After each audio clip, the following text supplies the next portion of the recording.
Hola y bienvenidos a un nuevo episodio de Apple Coding Daily. Estamos en plena Semana Fantástica de Apple. Ahora, la Semana Fantástica con productos cada día a las 3 de la tarde hora española. Y ya tenemos el iPhone 17e, tenemos los iPad Airs con chip M4, en fin, tenemos varias cosas. Pero tenemos algo que merece la pena pararse detenidamente en hablar de ello. Tenemos algo muy importante, que es la salida de las versiones Pro y Max de los M5. Los M5 ya los habíamos visto. Los M5 sabíamos que tenían una gran novedad, que eran los núcleos tensores, es decir, núcleos de cálculo tensorial para inteligencia artificial en cada uno de los núcleos de la propia GPU.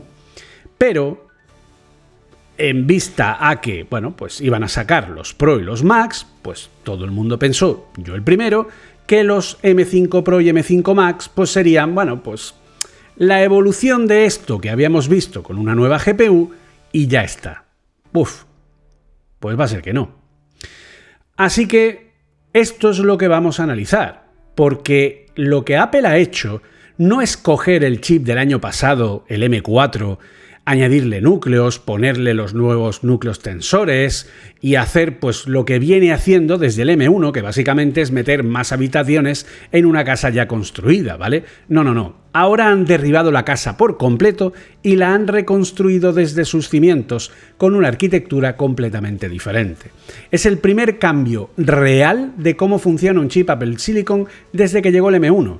Y digo cómo funciona, no cuánto rinde, obviamente va a rendir mucho mejor, como si no, ¿vale? Es decir, si sacas un nuevo chip es porque va mejor que el anterior.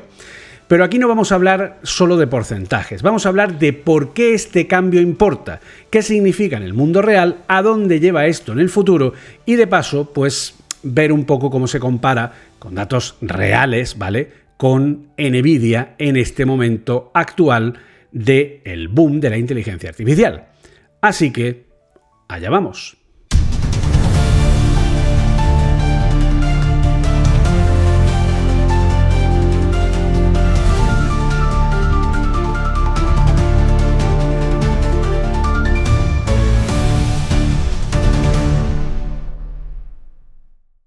Programar en 2026. ¿En serio? Ahora todo el código lo escribe una IA. ¿Qué sentido tiene aprender? Le pides lo que sea y en unas pocas horas o días tienes una app y ¡adelante! Si piensas así, te invito a hacer algo. Habla con cualquier profesional del desarrollo que use hoy día la IA y verás qué te dice. Sí, la IA ha multiplicado mi productividad como por 100 veces. Pero si no sabes nada, multiplicar 0 por 100 da 0. Esa es la realidad actual. La IA es la herramienta definitiva para escribir código, pero te enfrentas a dos retos. El primero es que sin una base, la IA escribe código obsoleto, capaz de crear apps básicas que no llevan a nada, sacada de tutoriales de los que aprendió. Porque un modelo de lenguaje solo aprende a relacionar palabras y no entiende conceptos, no sabe qué es una arquitectura y cómo aplicarla, no sabe qué es un patrón y cuáles son los apropiados, qué hay que hacer para crear una app bien hecha. Necesita que le digas qué ha de hacer. Como si fuera un junior que escribe muy rápido pero no tiene claros sus conocimientos. Y además, ¿sabes usar realmente la IA?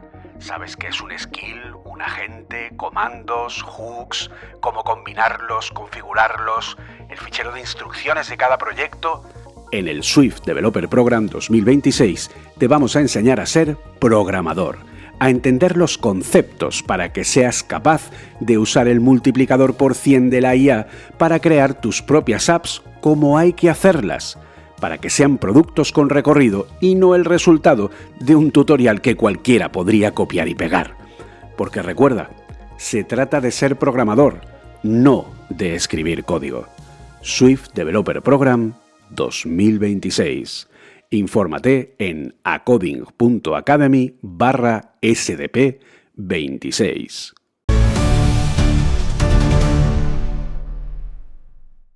Antes de meternos con el chip, necesito que tengamos clara una idea fundamental, porque si no, el resto no tiene contexto, ¿vale? Los chips de Apple no son CPUs. Esto lo hemos hablado en muchas ocasiones, pero si eres nuevo por aquí, pues empezamos a poner cosas, a ir construyendo paso a paso, ¿vale? De hecho, ya que estamos, aprovecha si quieres y suscríbete y así pues nos ayudas a seguir creciendo, ya que este canal crece muy despacito, ¿vale? Somos como Luis Fonsi, vamos despacito. Entonces, los chips de Apple son SoC, S-O-C, que significa System on a Chip, que es literalmente eso, un sistema completo dentro de un único trozo de silicio. CPU, GPU, memoria, controladores, todo en una sola pieza física que llamamos DIE, ¿vale? D-I-E. Imagínatelo como una ciudad entera construida sobre una sola isla, ¿vale? Todo conectado, todo compacto, todo comunicándose a velocidades brutales porque está literalmente al lado. Y como además comparten la memoria RAM, eso hace que, la memoria RAM sea más rápida porque tiene que usar memoria de GPU, ¿vale? La memoria normalmente, la de las GPUs suele ser más rápida y la de las CPUs, las que usan cualquier sistema normal, suele ser algo más lenta, ¿vale? Pues aquí Apple utiliza memoria de velocidad GPU y es la memoria que permite que todos los componentes acudan a ella, ¿vale? Salvo el motor neural, como veremos después. Entonces, como todos los componentes tienen la misma memoria, no tienen que estar copiando contenido o cosas entre distintas memorias de cada componente, ¿vale? No tenemos la memoria del ordenador y luego hay que pasárselo todo a la VRAM que tiene la GPU NVIDIA, por ejemplo, en un PC, sino que aquí toda la memoria es compartida y eso permite que además toda esa memoria sea VRAM, sea memoria de vídeo, ¿vale? Entonces, ¿eso qué significa? Que esa VRAM, que es como la que tiene NVIDIA, permite que podamos cargar o utilizar toda ella para cargar modelos de lenguaje, ya que en un PC convencional, en la memoria convencional de dicho PC, no podemos cargar modelos de IA, solo podemos hacerlo en la memoria de la gráfica y sin embargo en un Apple Silicon, por el hecho de usar memoria de gráfica compartida para todo el SoC, por eso ahí sí podemos cargar toda la memoria que queramos. Y si compramos un equipo que tiene 128 GB de RAM, que es el máximo que tienen los M5 Max, podríamos cargar modelos que ocupen las 2/3 partes del total de la memoria RAM que tenga el equipo, por lo que podríamos llegar a meter modelos que ocuparan 60 o 70 GB en memoria, cosa que con una gráfica NVIDIA es impensable porque los modelos normales tienen como mucho 24 o 32 GB de RAM, ¿de acuerdo? En fin. Entonces, aquí, visto esta base, ¿vale? Tenemos que entender que desde el M1 hasta el M4, Apple ha hecho exactamente mejoras en esa ciudad, ¿de acuerdo? Ha puesto más edificios, los ha puesto más bonitos, más carreteras, mejores materiales, ha mejorado el proceso de fabricación, empezó en 5 nanómetros y ahora va por 3 nanómetros de tercera generación, lo que se conoce como el modelo de construcción o el proceso de construcción N3P, ¿de acuerdo? Que es el de tercera generación de 3 nanómetros, lo que significa que pone transistores más pequeños, más eficientes, más juntos, etc. Pero todo seguía siendo una sola isla, un solo DIE. Y eso tiene un límite físico. Llega un momento en el que no puedes hacer la isla más grande porque se vuelve ingobernable, ¿vale? Entre comillas, ¿de acuerdo? Estamos haciendo comparaciones para entenderlo más fácilmente. Por lo tanto, llega un momento en el que el calor se concentra, los defectos de fabricación aumentan, el coste se dispara. Construir un DIE enorme es como intentar hornear una pizza del tamaño de una mesa. A ver, como se puede hacer, pero el centro nunca se va a hacer igual que los bordes, ¿de acuerdo? Que esto también pasa con las obleas de los chips, ¿vale? Que los que están más a los bordes tienen un binning peor, es decir, que tienen más fallos que los que están más en el centro, ¿vale? En fin. Aquí es donde Apple resuelve el problema con estos nuevos M5 Pro. ¿Cómo? M5 Pro, M5 Max. Con lo que llaman la arquitectura fusión, ¿vale? A Apple le encanta la palabra fusión. Apple llama Fusion Architecture a una cosa que, la verdad, podríamos decir que no es tan exagerado como normalmente suelen ser los nombres marketingianos de Apple. La idea es tan elegante como sencilla, y de hecho no es la primera vez que Apple lo hace. En lugar de solo un DIE enorme, ahora hay 2 especializados que trabajan juntos como si fuera uno, de forma que un die es fijo y contiene la CPU, el Neural Engine y todos los controladores, y un segundo die dedicado únicamente a la GPU, que además escala según el modelo, ya que los modelos M5 Pro tienen el die de GPU de 20 núcleos y los M5 Max de 40.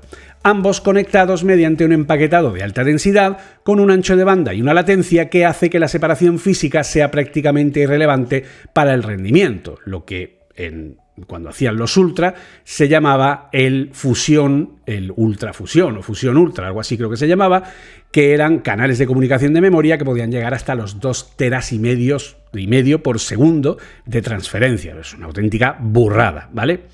¿Por qué esto es tan importante? Bien, pues para que nos entendamos, es como si tienes una cocina industrial donde el chef, el horno, el lavavajillas, todo está en el mismo cuarto. Sí, funciona, pero cuando el horno está a tope generando calor, el chef suda, el lavavajillas se resiente. Ahora separa el horno a otro cuarto conectado por una ventana de paso rápido. Cada cosa en su espacio, cada fuente de calor aislada, pero la comunicación sigue siendo instantánea. Eso es lo que Apple ha hecho a grandes rasgos. Y las consecuencias son 3 muy concretas, ¿vale? 3, hecho así, una cosa rara. Primera consecuencia, el calor se gestiona mucho mejor. La GPU es con diferencia el componente que más calor genera en cargas intensas. Al estar en su propio die, ese calor ya no contagia a la CPU. Eso significa que los nuevos MacBook Pro pueden tener el rendimiento máximo durante más tiempo sostenido sin que el chip tenga que bajar la velocidad para no quemarse, es decir, está más prevenido para no entrar en thermal throttling. Esto es algo que suele pasar mucho en los portátiles. De hecho, yo muchas veces les recomiendo a la gente que no se compre los chips Max en los modelos de 14 porque el espacio físico disponible tiende a que no haya suficiente espacio de disipación y por lo tanto los chips tiendan en cargas de trabajo sostenidas a tener thermal throttling y caerse a nivel de rendimiento. Pues bien, esto es una forma de paliar, por decir de alguna manera, este posible problema. La segunda consecuencia, la fabricación es más eficiente y barata para Apple, ya que un die pequeño tiene menos probabilidades de tener defectos que uno que sea más grande, por lo que Apple puede fabricar más chips buenos por oblea de silicio y tener menos binning, que es cuando hay partes de la oblea que no se hacen correctamente, que no son conductivas o que no dan la calidad necesaria, y eso hace que se tenga que descartar, ¿vale? Ciertas partes de la oblea. Eso controla el coste de producción a pesar de que el rendimiento pueda subir. Tercera consecuencia, y esta es la más importante para el futuro, la arquitectura es modular. Esto ya lo hacía Apple con los chips Ultra, ¿vale? Ya lo hemos comentado. Creaba un canal de comunicación de alta velocidad entre distintos dies, ya que un Ultra no deja de ser 2 Macs pegados por una conexión ultrafusión de más de 2,5 terabytes por segundo. Y ahora, aplicado esto para que todo el chip tenga esta posibilidad de separar CPU de GPU y poder montar de manera modular, pues es un cambio arquitectónico que define el futuro y que sin duda será muy interesante ver cómo aplica ya no solo a los chips actuales. Nos queda por ver el M5 Ultra, a ver qué es lo que hace Apple y cómo conecta esos componentes o a qué conecta esos componentes, ¿vale? Porque recordemos que actualmente, y esto es una cosa muy importante que tenemos que entender, el M5 Pro y el M5 Max tienen la misma exacta CPU, ¿de acuerdo? Es cierto que los modelos Pro más baratos tienen una versión binning que tiene algo menos de núcleos, ¿vale? Pero lo que es la CPU normal, la CPU estándar que se supone para esta generación, es una CPU de 18 núcleos, ¿vale? Que ahora vamos a ver. Y esa CPU de 18 núcleos es la misma para el modelo Pro y para el modelo Max. De forma que la diferencia real hoy entre el Pro y el Max en los M5 es que el Max tiene el doble de núcleos de GPU que el Pro, que tiene 20. Pero insisto, la CPU es la misma, ¿vale? Al menos la ofrece. Insisto, hay una versión un poquito más baja, ¿vale? Pero en principio este modelo, llamamos estándar, es el mismo para ambos núcleos. Y de hecho es de lo que vamos a hablar, ¿vale? La CPU tiene 18 núcleos. Pero Apple ya no habla de núcleos de rendimiento y núcleos de eficiencia, que es lo que hemos tenido hasta ahora. el poder separar los DAIs y separar las fuentes de generación de calor y de consumo energético ha permitido a Apple, sí señores, eliminar los núcleos de eficiencia energética.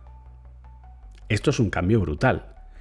Ahora hay lo que Apple llama 6 supercores, ¿vale? Que según Apple son los más rápidos que Apple ha diseñado jamás, con mayor ancho de banda de acceso a datos y mejor predicción en su funcionamiento de todo lo que va a ir necesitando en el procesamiento, ¿vale? La predicción es un algoritmo de inteligencia artificial que le dice al sistema, a través de un controlador, a qué tipo de núcleo tiene que enviar cada operación en función de sus necesidades, ¿de acuerdo? Entonces, este tiene 6 supercores, ¿vale? Que es como una,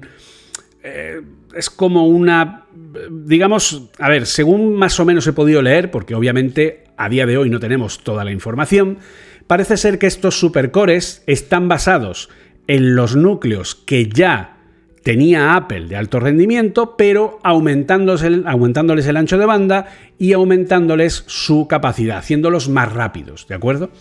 Pero luego, por otro lado, Apple ofrece 12 núcleos de rendimiento optimizados para multitarea eficiente, ¿vale?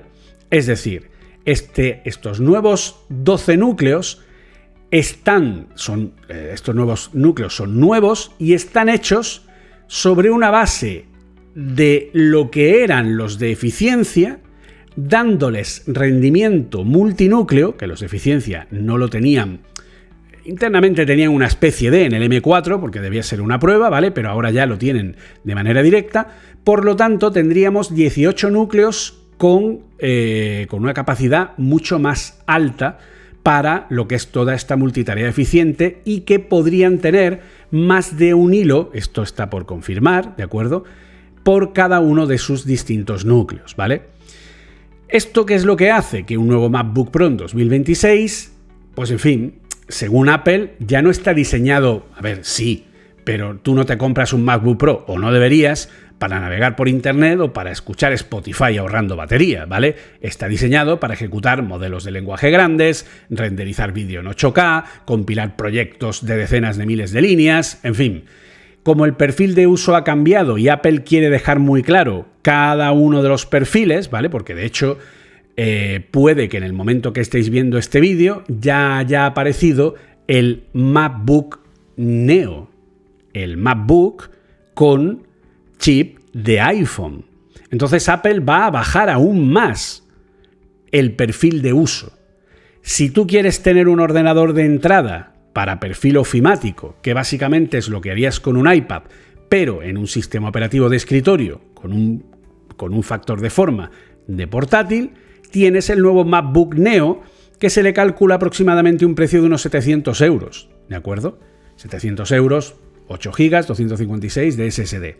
Pero, pues oye, un portátil en toda su línea, mucho más barato que lo que sería el MacBook Air, ¿vale? Entonces, tendríamos esa diferenciación de gamas, por lo que Apple quiere que ahora quede muy claro que el MacBook Pro es profesional, ¿de acuerdo? No es para alguien que lo quiere para un uso esporádico, porque si quieres navegar por Internet y escuchar Spotify, mejor el MacBook Neo, ¿de acuerdo? Que es la nueva apuesta que tienen para este marzo de 2026. Y claro, esto viene de la mano de la GPU, que, como ya sucedía con los M5, tienen sus propios Neural Accelerators, que básicamente son como los núcleos tensores de NVIDIA, de forma que cada uno de los núcleos de la GPU, 20 para el M5 Pro, 40 para el M5 Max, tienen su propio núcleo tensor, su propio Neural Accelerator.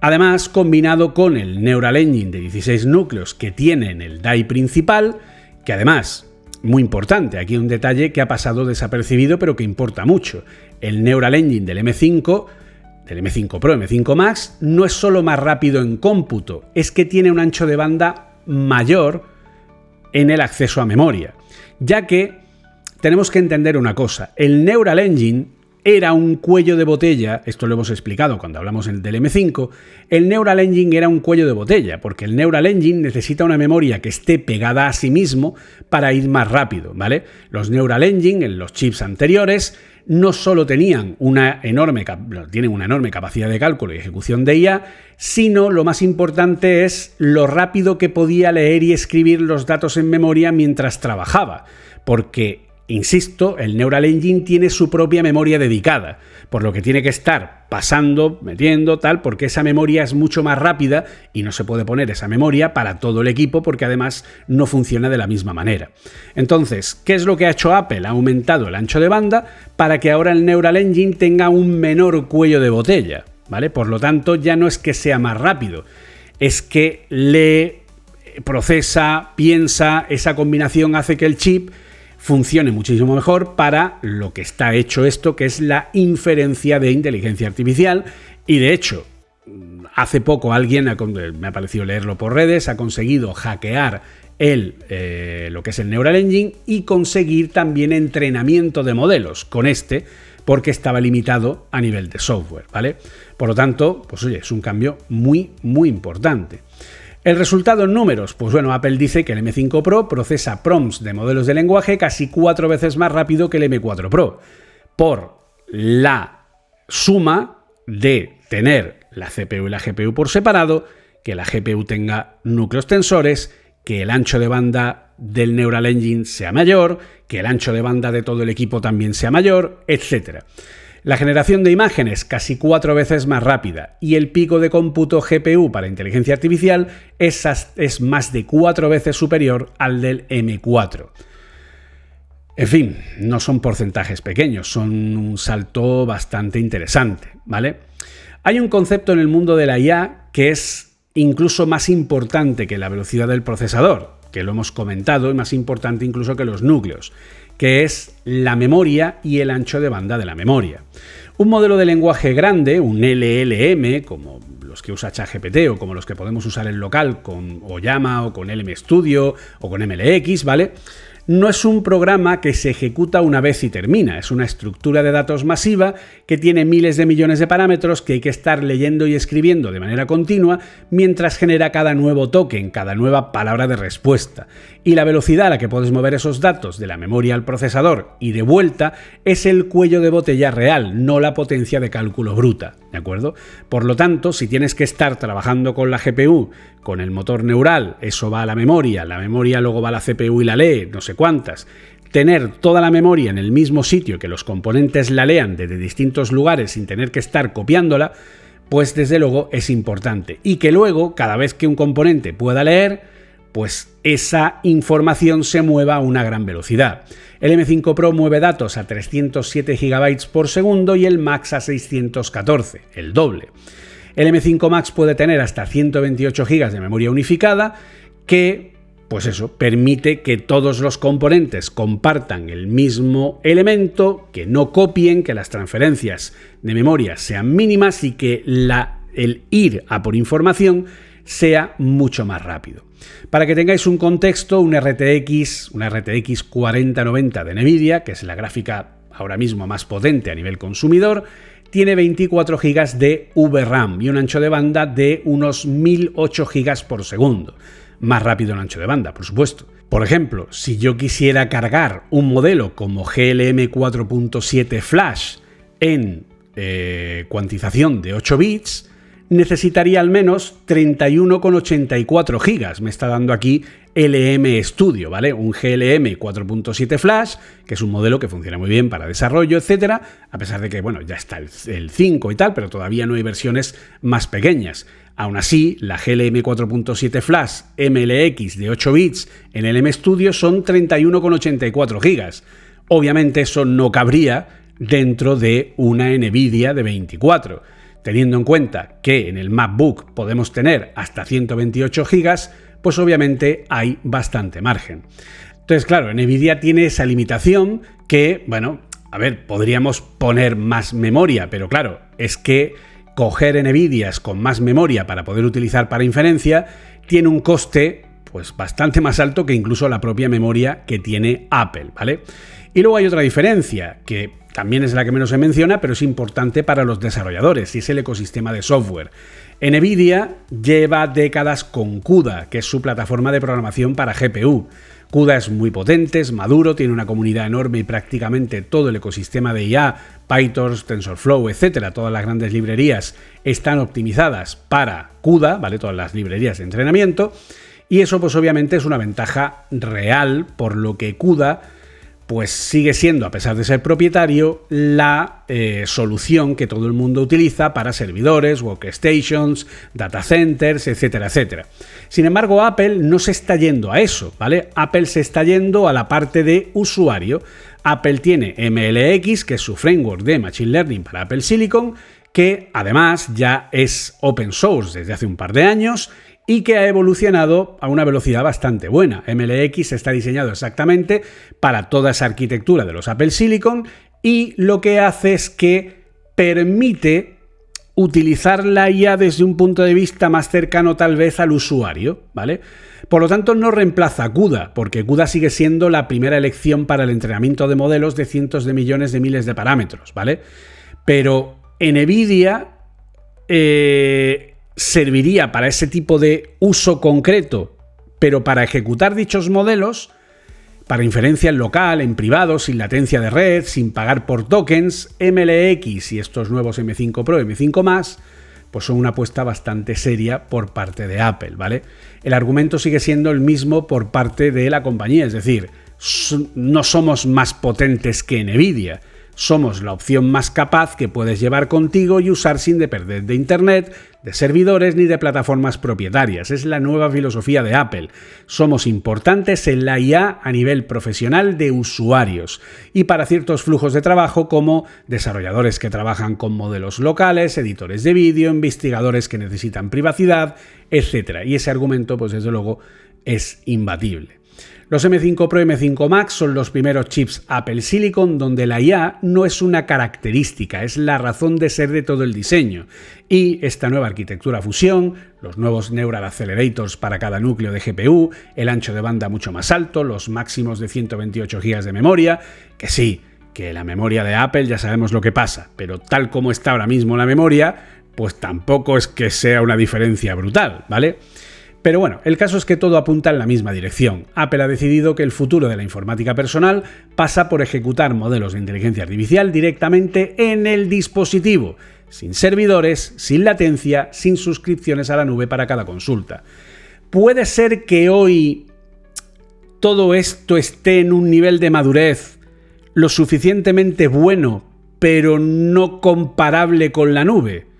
Pues hombre, es más que obvio. Pero claro, esto tenemos que pensar que es una apuesta de futuro. Esto es algo que dentro de 2 o 3 años, porque hace 2 o 3 años los modelos en local daban vergüenza ajena, ¿vale? Bueno, de hecho es que ni existían, ¿vale? Hace 3 años no existía prácticamente ChatGPT, ¿vale? Los modelos en local, las primeras versiones de Llama u otros modelos que se pueden ejecutar, pues han ido mejorando progresivamente. Dentro de un par de años, cuando ya tengamos un M6 y un M7, pues estos chips tendrán todavía más sentido, mientras toda esta tecnología local que avanza a gran velocidad vaya mejorando y vaya haciendo que los modelos ocupen cada vez menos y cada vez sean más eficientes, ¿vale? Así que ese sería el tema. Como decimos normalmente, poco más.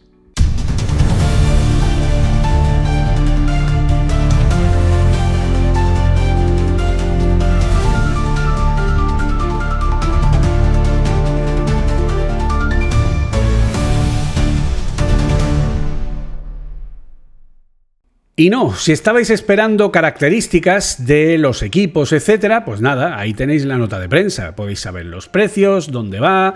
La verdad que está muy bien el hecho de que Apple haya duplicado las capacidades de almacenamiento, de forma que los modelos base ya empiezan en 1 TB y en 2 de disco, ¿vale? Y incluso el MacBook Air nuevo empieza en 512. Pero aquí estos podcasts no van de eso, ¿vale? Aquí vamos a entrar a la chicha, ¿vale? Entonces, tenemos un cambio muy importante en esta nueva Fusion Architecture, ¿vale?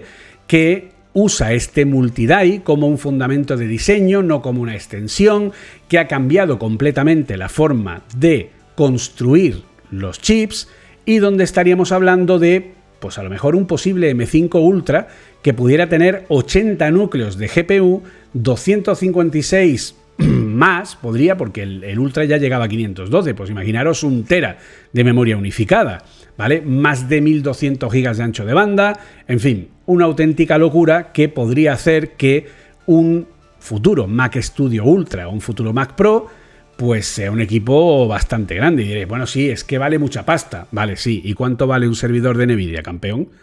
Entiéndeme, estamos hablando de niveles donde ni tú ni yo vamos a llegar, ¿vale? Porque ni yo me voy a gastar 10.000 euros en un Mac Studio con un M5 Ultra, ni tú tampoco, ¿vale? Igual que no me lo voy a gastar en un servidor H100 de NVIDIA, ¿vale? Que también tendrá unas características similares, pero que tiene un precio por encima de los $30.000, ¿de acuerdo? Entonces, ese es el quid de la cuestión, ¿vale? Ya estamos hablando de juguetes para gente mayor, no como nosotros que somos jovencitos que no llegamos ni a soñar con ello, ¿vale?